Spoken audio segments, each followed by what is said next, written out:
예고도 없이 터지는 사건, 사고들. 대한민국 곳곳에 숨은 안전 문제를 찾아 나섭니다. 지난달 서울의 한 전통시장에서 화재의 사고가 발생했습니다. 새벽 시간 점포 안에서 자고 있던 상인들이 가까스로 빠져나왔지만은 한 명이 숨지고 두 명이 다치는 큰 사고였는데요. 네. 제가 사고 현장을 직접 찾아가 봤습니다. 이곳이 얼마 전에 화재가 났던 시장이라고 합니다. 제가 한번 들어가 볼게요. 한 달이 지났지만 시장 내부는 아직도 화재 흔적이 남아 있었는데요. 텅텅 빈 실내를 보니까 얼마나 큰 화마가 휩쓸고 지나갔는지 짐작할 수가 있었습니다. 네. 다 탔습니다. 아유. 이곳이 시장이라고는 믿기 힘든 모습이었는데요. 주변 상인을 만나봤습니다. 뭐 분식점, 뭐 만두 가게, 뭐 국수 가게, 뭐 옷 가게에서 한 21, 두세 개? 이게 지금 다 끓여놨잖아요. 아, 이게 다 탄 물건 거예요? 다 끓여.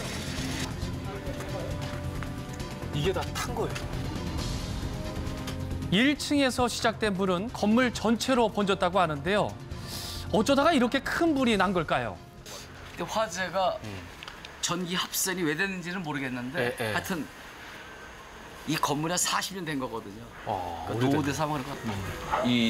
이런 시장이라든지 재래 건물은 문제가 있을 것 같아요. 전기 배선이. 그게 늘 뭐 항상 위험 요소죠. 화재 원인은 전통시장의 노후된 전기시설로 인한 합선으로 추정하고 있는 상황입니다. 다른 전통시장은 어떨지 제가 한번 지금부터 점검해 보겠습니다. 전통시장에 숨은 위험 요소는 무엇일까요?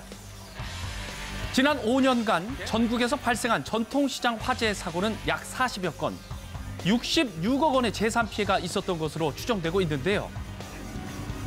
과연 이곳은 화재로부터 안전할까? 저희 시장에 전기를 많이 써서 그런지 이 전기줄들이 많이 엉켜 있고 막 그러네요. 보이시죠? 시장 입구부터 정리되지 않은 전기선들이 보이는데요. 건물 밖과 안, 그리고 점포에서도 엉키고 끊긴 전기줄을 쉽게 볼 수가 있었습니다. 예, 위험하죠.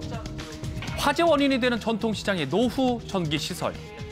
관리는 잘 되고 있을까요? 우리도 한 번 여기서 불 쬐끔 나가지고 큰일 날 뻔했거든요. 아, 어디서? 뭐 어디서 불이 나? 그러네. 실제로 콘센트에서 불꽃이 튀며 불이 난 경험이 있는 상인도 있었는데요. 네. 그 이후 노후 전기 시설에 대한 완벽한 조치가 된 것 같아 보이지는 않았습니다. 쉽지가 않죠. 이거 가른 지 몇 개월 안 됐어요. 여기는 밖이라 이렇게 깨끗하게 오래 유지가 안 돼요. 금방 먼지 타가지고. 불날 거 예상하세요. 어딨어. 하다 보면서. 근데 우리나라에 뭐 노후된 건물이 여기만 있는 게 아니잖아, 사실은. 되게 많이 있죠. 그럼요. 교수님 안녕하십니까? 화재 위험에 빠진 전통시장. 전통시장에서 이 화재가 더 위험한 이유가 있을까요? 있습니다. 일단은 건물이 노화되어 있고요. 구석구석 좀 후미진 데나 이런 부분에 먼지도 많고 쉽게 탈 수 있는 가연물도 많고 이런 것들이 어우러져서 다른 어떤 건물이나 이런 지역보다 더 위험하다, 화재에 취약하다 이렇게 말씀드릴 수 있습니다. 노후 전기 시설뿐 아니라 점포를 가득 채운 가연성 물질 역시 화재를 키우는 요소 중에 하나라고 하는데요. 네.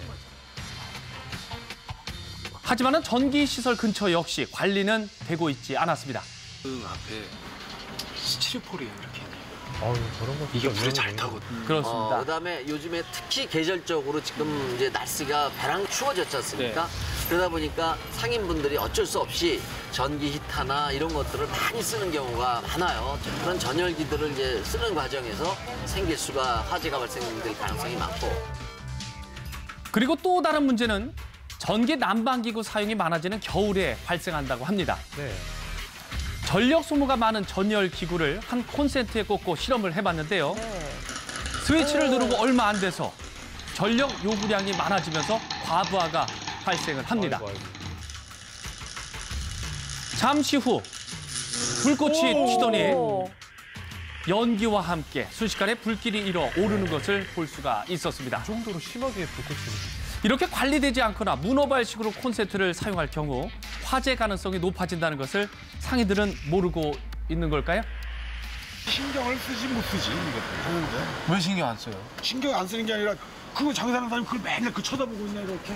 별일 없으면 뭐 신경 안 쓸 바꿀까 수밖에 이렇게 없죠. 서다보지 그렇죠. 못하죠.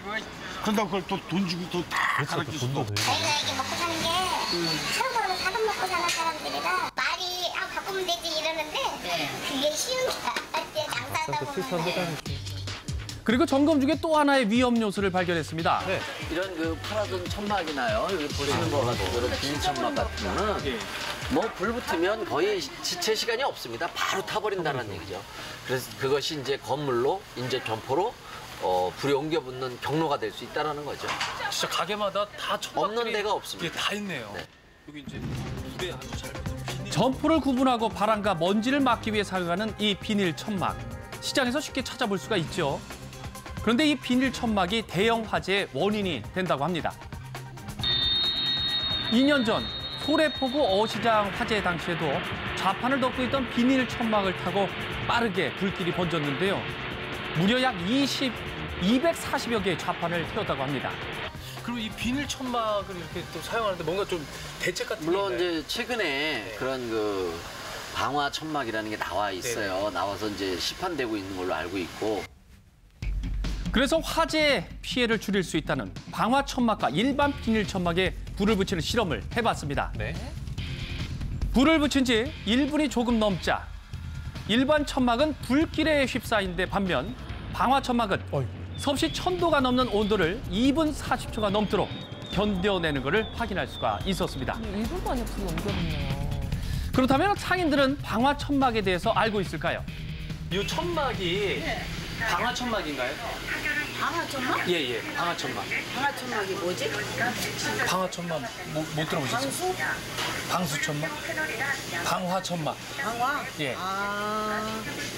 모르겠네. 방화 천막인가 그거는. 혹시 방화 천막 들어보셨어요? 몰라요? 방화 천막도 있어요? 예. 방화 벽지는 들어봤는데 방화 천막은 몰라요. 여기 방화 천막은 없어 여기. 방화 천막 생각은 안 했는데. 맞아 위험하니까 하긴 해야 되는데 그죠? 예, 방화 천막 처음 들어보셨어요? 처음 들어봤어. 다른 전통시장의 안전관리는 어떻게 되고 있을까요? 음식 조리 시설이 외부에 나와 있고 가스 시설 또한 한데 겹쳐서 아슬아슬하게 보였는데요. 한 점포는 헤어스프레이 진열장 바로 앞에 뜨거운 철판을 두고 음식을 만들기도 했습니다. 진짜 위험해 보여요. 스프레이 같은 떨어지면 경우에는 좀 가스 이런 거 있잖아요. 이런 거에 또 이런 좀 위험하고 그런 건 없나요? 불 아니면 괜찮죠. 불이 났을 경우는 펑펑 터지지. 예, 그러니까 조심해야죠, 그러니까. 조심하고 있습니다. 화재는 영영 잘 지키고 있어 그거는. 우리가 더 잘 지켜. 불 나면 큰일 나니까. 그렇지만은 직접 살펴본 모습은 관리와는 거리가 멀어 보였습니다. 점포 뒤편으로 가보니까 다른 짐들과 섞여서 방치된 LPG 가스통도 있었습니다. 가려져 있어서 알지도 못하겠어요. 이렇게 가림막을 설치해야 하지만은 그런 곳은 없었습니다. 매년 반복되는 사고를 막기 위해 2022년까지 전국 전통시장 모든 점포에 화재 감지 시스템이 비치될 예정입니다. 전통시장에서 이 화재를 좀 최소화할 수 있는 그런 뭐 방법 같은 건 뭐가 있을까요? 퇴근하기 전에 전열기구나 콘센트나 전기담요나 이런 것의 코드를 뺐는지 아닌지 이런 것만 좀 평상시 1분씩만 퇴근하시기 전에 하더라도 어느 정도는 화재 발생을 예방할 수 있다. 이렇게 말씀드릴 수 있습니다. 모두가 따뜻한 겨울을 맞을 수 있도록 빈틈없는 안전 관리가 필요할 때입니다.